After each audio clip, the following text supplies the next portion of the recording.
ભારત સરકારના national education policy પર doctor Vishwanath Karad MIT world piece university Pune દ્વારા શિક્ષણને પ્રોત્સાહન મળે તે માટે એક મહત્વપૂર્ણ પરિસંવાદ આયોજન કરવામાં આવ્યું હતું, જેમાં રાજ્યની શાળાઓના આચાર્ય ખાસ ઉપસ્થિત રહ્યા હતા. સાથે જ નવા આચાર્યોનું સન્માન તેમજ નિવૃત્ત આચાર્યોને પણ સન્માનિત કરવામાં આવ્યા હતા. હાયર એજ્યુકેશનમાં જે રીતે ઘટાડો જોવા મળી રહ્યો છે તે દિશામાં પ્રગતિ આવે તે માટે પણ ચર્ચા કરવામાં આવી હતી. આ પરિષદમાં 150 ઉપરાંત આચાર્યો ગુજરાતભરની શાળાઓમાંથી ઉપસ્થિત રહ્યા હતા. અહીં સમાન અને સમાવિષ્ટ શિક્ષણ અને જોહરી વિન્ડો દ્વારા સ્વજાગૃતિ શીર્ષક ધરાવતી ઇવેન્ટનું આયોજન પણ કરવામાં આવ્યું હતું. રાષ્ટ્રીય શિક્ષણ મહાસંઘ વડોદરા દ્વારા આ પ્રયાસનું સમર્થન કરવામાં આવ્યું હતું. આ પ્રસંગે વડોદરાના સાંસદ રંજનબેન ભટ્ટ, જિલ્લા શિક્ષણ અધિકારી રાકેશ વ્યાસ ખાસ ઉપસ્થિત રહ્યા હતા. સાથે જ MIT વર્લ્ડ પીસ યુનિવર્સિટીના professor doctor Ganesh Kakandikar, professor Dhanashree Tharkude, doctor Prakash M Manikar, doctor Vishwajeet Parikh, doctor Ramesh Kothari તથા ડોક્ટર ઘનશ્યામ ચાવડા ઉપસ્થિત રહ્યા હતા અને દીપ પ્રાગટ્ય કર્યા બાદ આ શિક્ષણ પર સંવાદ કાર્યક્રમ શરૂ કરવામાં આવ્યો હતો. I started with basics from electronics engineering till PhD, and now I'm working as a director admissions in MIT World Peace University. Basically, MIT World Peace University established in 1983 with a vision of private institute. One of the first private institute in Maharashtra is established by Dr. Vishwanath Karad with a vision of education in it's a peace and harmony only. So that's the reason we all are teachers coming over here to understand the need of higher education through the principles about the students over there. Unfortunately, in India, the culture has become like that. We know the founders of the institutions, but we don't know the teachers. But with NEP, what Prime Minister has envisioned, that teachers will be most important factor in any institution, in any university. Empowerment of the teacher and the freedom given to the creativity of the teacher will be the pivotal role, and that is what we all have to understand. Now this is the scenario. Every year we are increasing by 3.5% increase in the students, those who go for enrollment in higher education, but still we have to reach for the target which the country wants, and 51% of the boys are going for higher education and 49% of the girls are going for higher education. So there is also a discrimination in between the gender which we will have to equalize. Now if you see about the courses, predominantly last 10-20 years if you have seen, we are more concentrated unnecessarily on engineering, medical, pharmacy.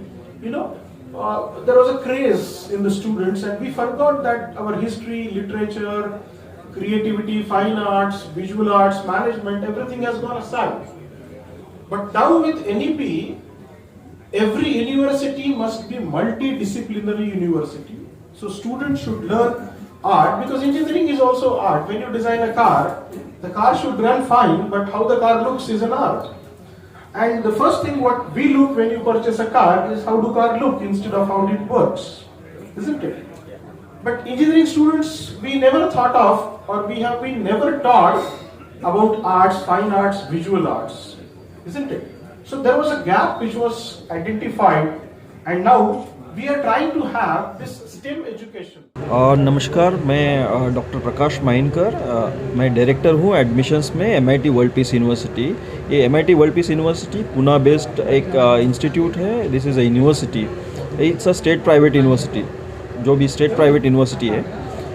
आज हम लोग यहाँ पे मिल रहे हैं जिसकी वजह से कि सारे प्रिंसिपल्स को हम लोग नेशनल एजुकेशन पॉलिसी के ऊपर थोड़ा सा उपलक्ष्य में थोड़ी सी इन्फॉर्मेशन दे सके. और MIT वर्ल्ड पीस यूनिवर्सिटी एक ऐसी एक यूनिवर्सिटी है जहाँ पे हमने नेशनल एजुकेशन पॉलिसी हमने एज अ पायोनियर करके शुरू की है. सो नेशनल एजुकेशन पॉलिसी पे हम लोग थोड़ा सा ट्रेनिंग देना चाहते हैं यहाँ के प्रिंसिपल्स को, इसलिए हमने ये प्रेस कॉन्फ्रेंस आयोजित की है. नमस्कार, मैं प्रोफेसर गणेश काकंडीकर, मैं प्रोफेसर हूँ मैकेनिकल इंजीनियरिंग का और सहयोगी अधिष्ठाता हूँ school of engineering and technology का. माननीय प्रधानमंत्री का जो विज़न है एजुकेशन 2047, आने वाले समय में ये जो 20 साल है जहाँ हम national education policy step by step implement करेंगे, वो सभी के लिए बहुत महत्वपूर्ण है. तो हायर एजुकेशन अभी जो इंडिया में स्थिति है 2 से 5% बच्चे ही हायर एजुकेशन ले पा रहे हैं और हमें ग्रॉस एनरोलमेंट रेशो जो हायर एजुकेशन का 2035 तक 50% तक लेकर जाना है। तो अभी हायर एजुकेशन में नेशनल एजुकेशन पॉलिसी में जो प्रपोज किया गया है उसका इफ़ेक्ट स्कूल एजुकेशन पर भी होगा। तो स्कूल के जो प्रिंसिपल्स है, जूनियर कॉलेजेस के जो प्रिंसिपल्स और जो टीचर्स है उनको ये समझ में आना चाहिए कि हमारे बच्चे जब हायर एजुकेशन के लिए जाएंगे तो उनमें क्या तैयारी होनी चाहिए। और ये एक हमारा प्रयास है, एक यूनिवर्सिटी होने की वजह से, एक बड़ा भाई होने की वजह से, कि गुजरात के तकरीबन 150-200 जो प्रिंसिपल महोदय यहाँ आज आएंगे उनके साथ हम बातचीत करेंगे, उनको हम इस बारे में अवगत कराएंगे और we are open for collaborations कि इसके लिए उनको अगर कोई ट्रेनिंग चाहिए, उनके टीचर्स को ट्रेनिंग चाहिए जो हम फिर आकर गुजरात में अलग अलग जगह कर सकते हैं, तो हम लोग तैयार हैं क्योंकि इससे देश का फ़ायदा होगा। देखिए, अगर आपने नेशनल एजुकेशन पॉलिसी 2020 का डॉक्यूमेंट पढ़ा है तो ये बहुत ही महत्वपूर्ण है और केंद्र सरकार की तरफ से एक बहुत ही अच्छा कदम लिया गया है।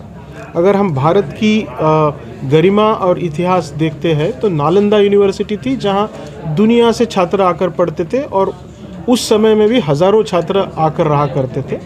माननीय प्रधानमंत्री जी भारत को उसी ओर लेकर जाना चाह रहे हैं, तो सरकार ने काफ़ी अच्छे कदम बढ़ाए हैं ताकि हर एक बच्चे को, हर एक अभिभावक को अच्छा एजुकेशन मिल सके, उनको स्कॉलरशिप मिल सके, फैसिलिटीज़ मिल सके, टीचर का विकास हो।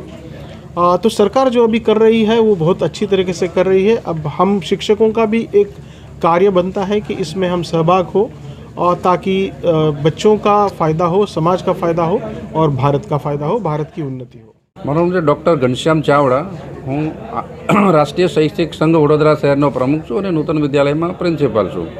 આજે જે આ મીટ રાખેલી છે, કાર્યક્રમ છે, એમાં 3-4 આયામ છે, 2 ભાગમાં અમે વહેંચેલું છે।